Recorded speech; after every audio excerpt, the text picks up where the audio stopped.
Bonjour, alors nous voici dans une cour à l'arrière d'un immeuble situé avenue de la République. Voici la maison, premier étage, des travaux en façade jusqu'à la gouttière, là voilà, rez-de-chaussée avec 3 marches. Là une petite cour bien agréable, ma foi, et derrière cette haie, il y a une terrasse qui est privative. Donc elle mesure 10 mètres carrés et peut contenir une table, 6 chaises, un barbecue et 2 vélos. Il y a un appentis ici qui devra être réparé ou changé, mais qui peut être converti en cabane de jardin. Et là, on a ici fenêtre de la cuisine. Voilà. Donc cette maison a 2 portes d'entrée parce qu'avant, celle que vous voyez ici était la porte du rez-de-chaussée et celle-ci la porte de l'étage.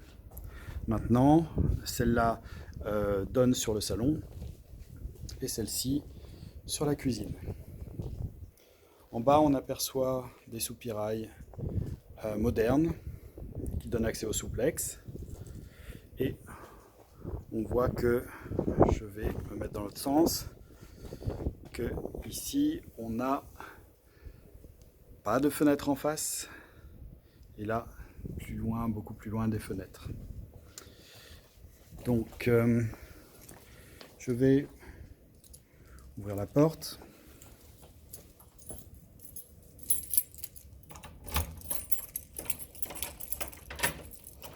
Et là, nous arrivons dans une cuisine qui est dans le style années 80, autant dire pas de style. 6 mètres carrés au sol, une fenêtre qui donne sur un joli cerisier. Les voisins d'en face, on le voit, sont à peu près, les vis-à-vis sont à peu près à 70 mètres. Et là, on a une chaudière qui est assez âgée, qui mériterait aussi d'être changée à l'occasion. Gaz de ville. Et ce tuyau là-haut donne sur le tuyau de la cheminée qui est dans cette salle à manger.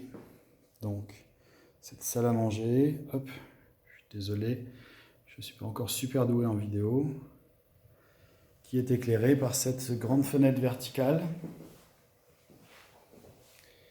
Voilà, radiateur gaz de ville sur tout le rez-de-chaussée. Là, on a un mur porteur. Donc, si vous voulez agrandir l'entrée, il faudra un IPN, donc des travaux un peu lourds. Voilà. Et ici, on a un arche qui amène sur le salon. Donc, ici, on a un accès au souplex dont on parlera tout à l'heure. Il va y avoir un escalier qui a déjà été payé et qui sera installé fin mai, qui va remplacer cette échelle. Voilà, un escalier. Et là, on est sous l'escalier qui mène au premier étage. Mais voici le salon. Voilà. Hop. Avec une belle hauteur sous plafond, comme tout cet étage. On est dans les 2,90 m, je crois. Presque 3 mètres sous plafond. Et voilà. On est sur du 20 mètres carrés à peu près ici. Et dans la salle à manger qui était ici, on est sur 16 mètres carrés. Voilà. Ici 16 mètres carrés. Juste là, à peu près 20 mètres carrés. Bel éclairage, belle lumière. Hop. Donc là, c'est difficile avec la caméra de rendre la lumière, mais la pièce est très lumineuse. Ici, on a vue sur la cour. Pas de vis-à-vis quasiment, ou très loin. Une petite lucarne. Et là, ici, j'ai ouvert la porte volontairement parce que cette porte pleine va être remplacée par une porte vitrée. Et donc, encore plus de lumière dans ce salon, déjà bien éclairé. Ça aussi, c'est des travaux qui ont été déjà payés.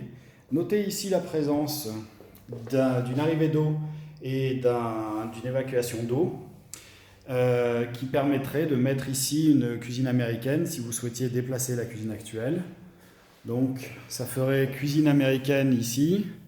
La table serait à peu près ici potentiellement et ça laisserait de la place pour un petit salon pour recevoir les gens. Je vous en dirai plus tout à l'heure. Donc là, on monte au premier étage.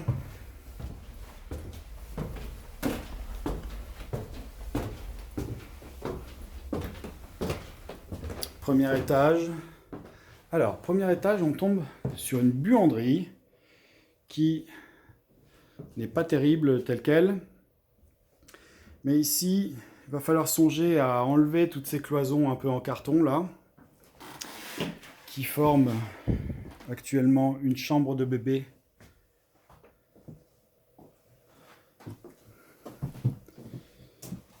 Ici avec des placards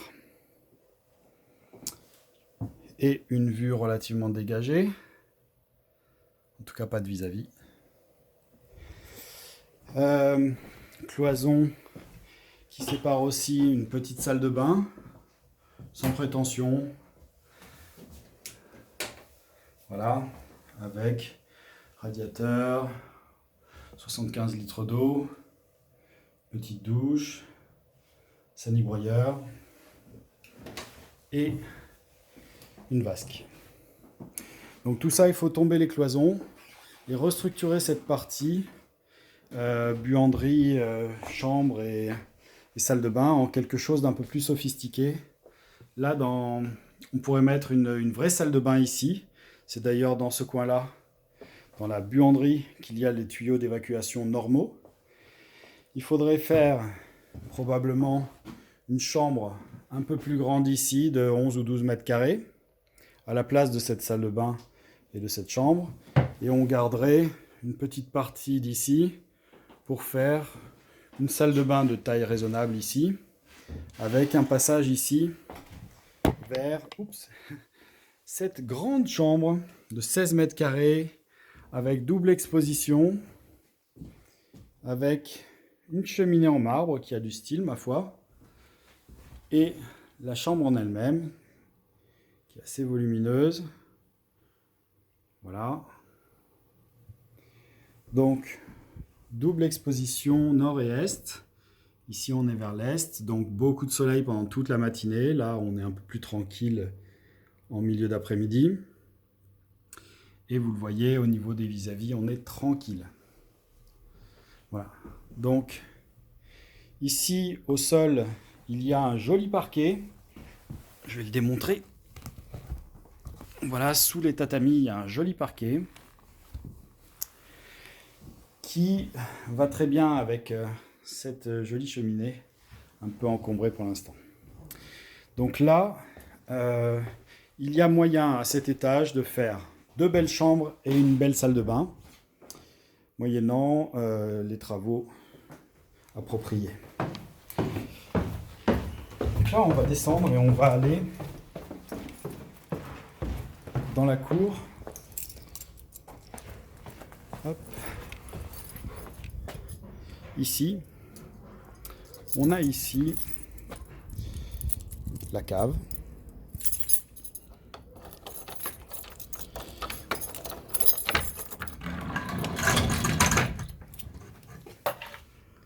Voilà. Donc là, au départ, on rentre dans une cave modeste d'environ 4 mètres carrés qui nous amène sur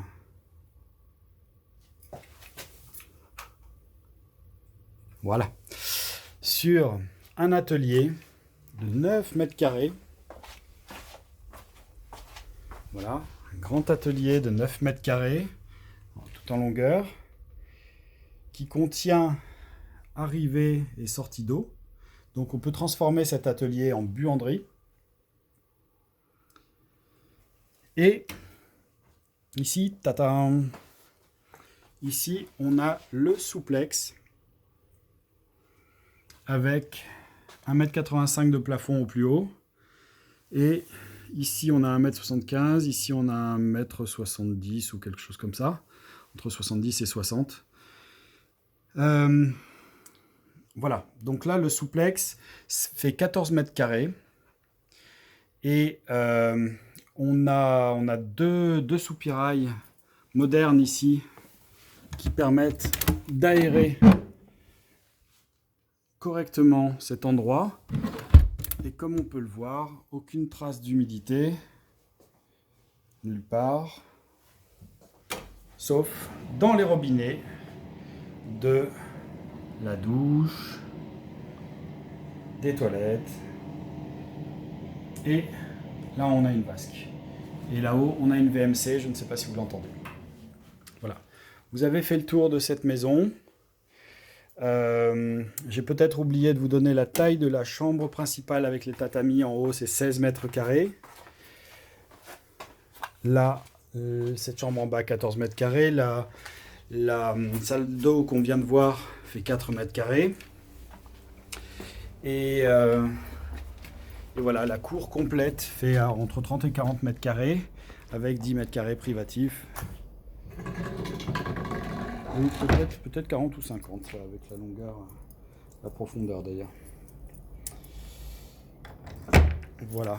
Il y a 2 devis qui ont été faits pour la façade qui mérite d'être refaite. Et ces devis, un devis tourné autour de 5 000 € et l'autre tourné autour de 10 000. Il y a un toit plat là-haut qu'il faut entretenir tous les 20 ans à peu près, mais c'est très peu coûteux puisque c'est du goudron. Et là-haut, au-dessus de la cuisine, il y a peut-être... non, j'y suis pas. Voilà. Au-dessus de la cuisine, il y a peut-être la possibilité de faire une terrasse. Mais là, il faut des autorisations, tout comme l'éventualité de faire une surélévation totale ou partielle. Totale, ça m'étonnerait parce que ça gênerait ces fenêtres-là. Mais partielle, pourquoi pas, ça donnerait une plus-value assez sympathique à la maison. Si on considère que le coût à la construction est de 3 ou 4 000 € du mètre, et le coût à la revente ici serait autour de 10 ou 12 000 du mètre, en augmentation. Voilà. Je vous laisse sur cette petite vue. Au revoir.